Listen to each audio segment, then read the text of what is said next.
Olá, bom dia. Hoje é dia 2 de dezembro, e nesse final de semana, duas notícias ganharam muita atração e estão relacionadas com eventos desses últimos 12 meses, pelo menos. A primeira notícia foi que, e nós já sabemos disso há uns 5, 6 dias, é que houve uma nova abertura da Guerra Civil Síria. E a pergunta é por que só agora isso? Isso já estava de banho-maria, essa guerra civil estava em compasso de espera há pelo menos uns 5, 6 anos, mas ela eclodiu de novo e agora de uma forma muito forte e violenta, e os takfiris, né, os insurgentes islamistas muito fortes, muito bem treinados, e rapidamente parece que tomaram a cidade de Alepo, que é a segunda cidade da Síria e uma das cidades mais antigas do mundo. E o outro evento que aconteceu ontem à noite, que eu soube, é que o presidente Biden deu um indulto ao seu filho Hunter Biden por um período válido a partir do dia 1º de janeiro de 2014 até os dias atuais. E foi um indulto pleno e restrito, cobrindo qualquer tipo de transgressão possível, não apenas aquelas pela qual ele estava sendo investigado, evasão de impostos e porte ilegal de armas. E a pergunta também é, por que esse indulto veio agora, nesse momento? Eu tenho duas teorias, vou mostrar algumas telas, mas a minha teoria é que esses dois eventos estão relacionados aos eventos dessas últimas semanas. Vou mostrar agora. O primeiro, eu estou abrindo essa página da Associated Press, porque ele ilustra muito bem que os dois assuntos estão hoje na mídia internacional sendo exaustivamente cobertos. Primeiro aqui aparece aqui na Associated Press, o presidente Joe Biden emite um indulto ao filho Hunter, apesar de previamente ter negado que ele o faria e que ele deixaria o filho responder na justiça pelos atos que possa ter cometido. Lembrando que o filho já foi condenado quanto à evasão de impostos. E o segundo assunto aqui, que dá para ver aqui também, é o que finalmente as forças, as milícias iraquianas que são aliados ao Irã e a Força Aérea Russa, dois países, o Irã, as milícias iraquianas e a Rússia, que estão na Síria, operando militarmente na Síria, a convite do governo sírio, eles começaram agora a mandar reforços para combater essa invasão de islamistas apoiada pela Turquia e muito provavelmente com conhecimento dos Estados Unidos e de Israel também, e da OTAN. E por que eu digo isso? Porque isso está muito diretamente relacionado ao cessar-fogo no Líbano, entre o Hezbollah e o exército israelense, que Israel não queria de forma alguma esse cessar-fogo, mas o premier Netanyahu reconheceu os limites do exército israelense, que não está preparado para um conflito de longa escala, de longa duração, e que estava sofrendo baixas fortes na Síria, no Líbano. E, além disso, eles têm um conflito em Gaza, onde eles estão ampliando a presença militar e muito provavelmente vão seccionar Gaza e muito provavelmente vão conseguir, pouco a pouco, né, digerir o Hamas, e eu não sei o que vai ser da população palestina em Gaza. Não estou muito esperançoso. Dito isso, Israel precisava, de qualquer forma, de uma trégua. Mas eles reconhecem que, porque o Hezbollah, o exército israelense avançou muito pouco, destruiu. A Força Aérea Israelense domina totalmente o espaço aéreo do Líbano e destruiu residências, destruiu prédios, atacou o Líbano, atacou o Vale do Beqa, que é uma área de suporte muito forte para o Hezbollah, mas na sua invasão terrestre ele não conseguiu penetrar mais do que 1 ou 2 quilômetros adentro do Líbano. Destruiu, criou zonas quase totalmente destruídas, mas a presença do exército não avançou muito. Dizem que eles sofreram algo acima de 10 mil baixas em Israel, mas Israel tem uma censura militar que limita esses acessos a esse tipo de informação. A Síria é chave para Israel e para os Estados Unidos, porque a Síria é o elo que liga o apoio do Irã e o apoio logístico do Irã e também, digamos, de passagem da Rússia, que tem uma base militar em Tartus, na Síria, mas é mais apoio iraniano. E já há muito tempo que os Estados Unidos tentam cortar esse elo que conecta o Irã à milícia, ao Hezbollah. Aqui a gente tem uma outra matéria da Bloomberg que ilustra bem essa questão, né? Que aqui a gente pode ver que o objetivo, em parte da guerra civil, se é financiada ou apoiada pelo Erdogan, que é o presidente da Turquia, não sei se ele estudou essa questão junto com os americanos e os israelenses para aproveitar e tomar conta de uma parte grande da Síria, os seus islamistas, os seus soldados do Estado Islâmico, várias facções diferentes, HTS, tem muitas facções diferentes, algumas aliadas ao Catar, outras aliadas à Arábia Saudita. É um conjunto de grupos, mas o que une eles é aquele radicalismo islamista sunita muito forte. Se isso foi ou não uma intenção, parece que foi, de aproveitar o momento de certa fraqueza da Rússia, preocupada com o seu conflito na Ucrânia, e do Irã, preocupado em não escalar mais ainda a situação com entre Israel e seus aliados naquela região, Hezbollah, milícias iraquianas, o governo sírio. Então, nesse momento, essa guerra civil, ela parece como uma forma de drenar mais os recursos do tal do eixo da resistência, que seria, nesse caso, Rússia, Irã, China e Coreia do Norte e Síria, e o Hezbollah, de acordo com os relatos do Ocidente. E aqui está claramente a matéria fala que a intervenção russa na Síria há 10 anos, em 2015, em outubro de 2015, acabou levando a uma reversão e possibilitou a manutenção do Assad no poder. Eles expulsaram os islamistas que tinham tomado parte de Alepo há 10 anos e manteve aquilo num estado de banho-maria. Mas dessa vez a ameaça é mais grave, pelo menos por hora. Existe o que se diz em inglês que é fog of war, ou seja, a situação é muito nebulosa, ninguém sabe o que está acontecendo, os relatos podem ter motivação política, é muito difícil entender exatamente o que está acontecendo, a gente tem que pincelar partes por partes, mas isso não vem de um dia para o outro. Essa invasão, essa retomada da guerra síria, da guerra civil na Síria é algo de 5, 6 dias. Então, as informações ainda não estão bem consolidadas. E agora, voltando um pouquinho para aquela questão da Rússia e da Ucrânia, já hoje todos os jornais, inclusive os outros estrategistas, todos, até aqueles que são mais conectados aos Estados Unidos, como Ian Bremmer, daquele grupo Eurasia, eles já dizem claramente que a Rússia está ganhando o conflito na Ucrânia. Não tem mais como esconder esse fato.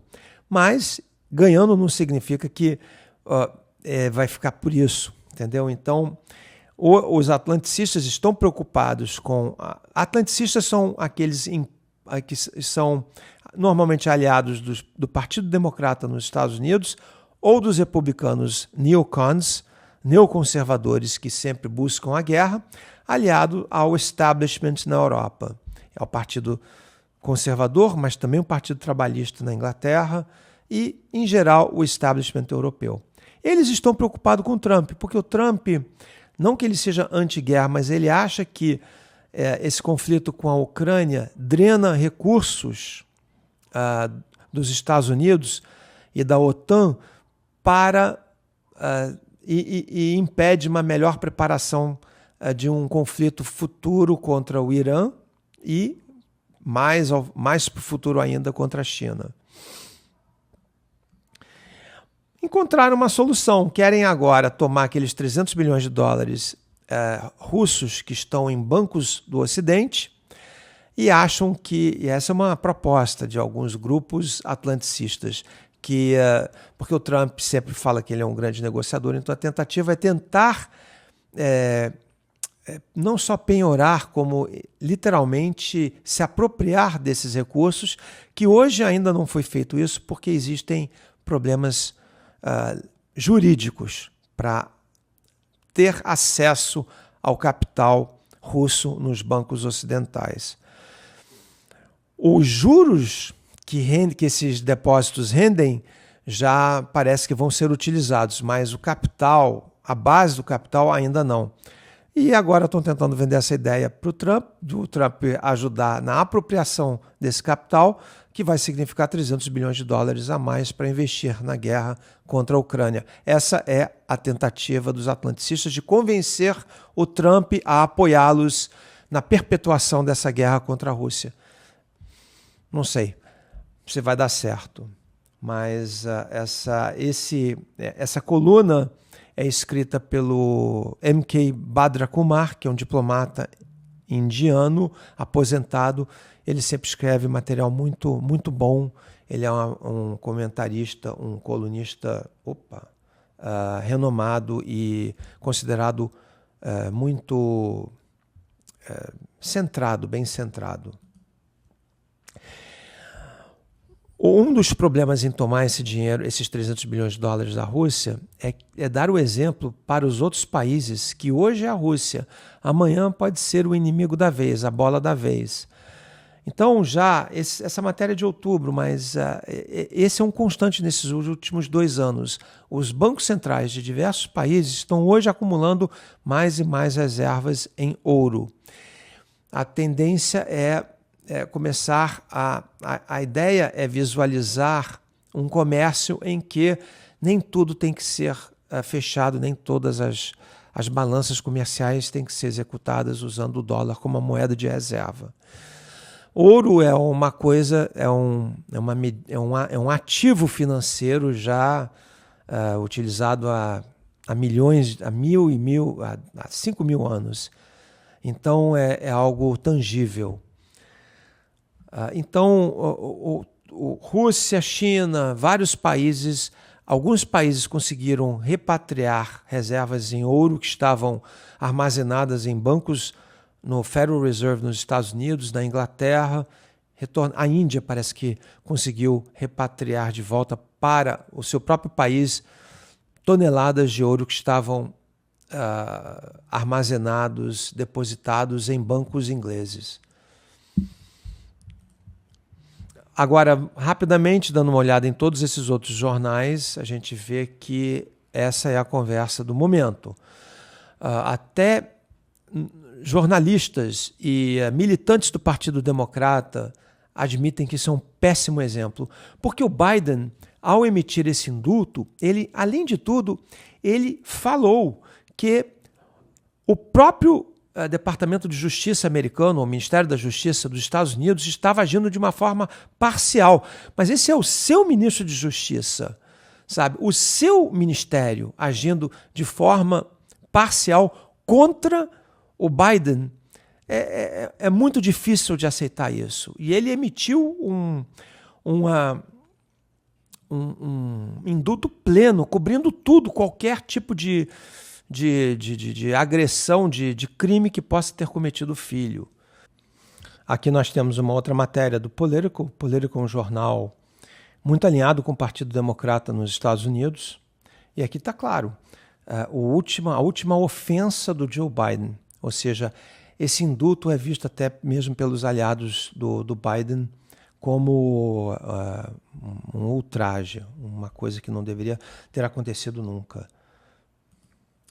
New York Times, de novo, como o Washington Post, New York Times, o Financial Times, jornais totalmente aliados e todos declarados favoráveis à reeleição do Joe Biden.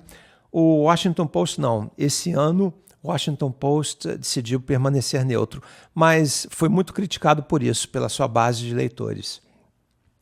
Aqui está claro, análise na primeira página digital do New York Times. Ao perdoar o seu filho, Biden repete algumas das mesmas reclamações do Trump. E está escrito aqui, o presidente Biden e o presidente eleito Trump agora concordam com uma coisa, que o Ministério de Justiça do governo Biden foi politizado. Isso é tudo aquilo que o Biden sempre negou. Agora você tem jornais aliados do presidente que repetem que ilustram essa dificuldade, esse problema. De novo, o Wall Street Journal. Aqui o Wall Street Journal levanta essa questão, né? Eles acham que o Elon Musk, por ter apoiado fortemente o presidente Trump, os rivais do Elon Musk agora estão com medo do próprio Musk. Os rivais seriam quem? O Bezos, que é o dono da Amazon, era o dono da Amazon e do Washington Post, o Mark Zuckerberg, do grupo Meta, Facebook, Instagram, WhatsApp e sei lá mais o que, e esse garoto ali do ChatGPT, esqueci o nome dele, e o Bill Gates aqui em cima, todos preocupados com o Elon Musk, que pode-se dizer que há uns 6 meses atrás estava preocupado em perder o Twitter e a notícia contra ele o noticiário contra ele era muito pessimista, mas ele deu a volta por cima, o candidato dele, que ele apoia fortemente, ganhou a presidência, e os rivais agora estão com medo dele. Eu não sei se isso é verdade. De novo, o American Conservative, bom, esse já é um cunho mais conservador, mas também aqui criticando o Biden, porque o Biden tinha prometido que não emitiria qualquer tipo de indulto. Bem, vamos à minha teoria. Por que realmente o Biden emitiu esse indulto nessa hora? Ele podia ter feito isso no passado, ele reiterou várias vezes que ele não iria emitir esse indulto, é o legado dele em jogo, mas eu acho que algo inesperado ocorreu. A primeira coisa foi a vitória do Trump, é óbvio.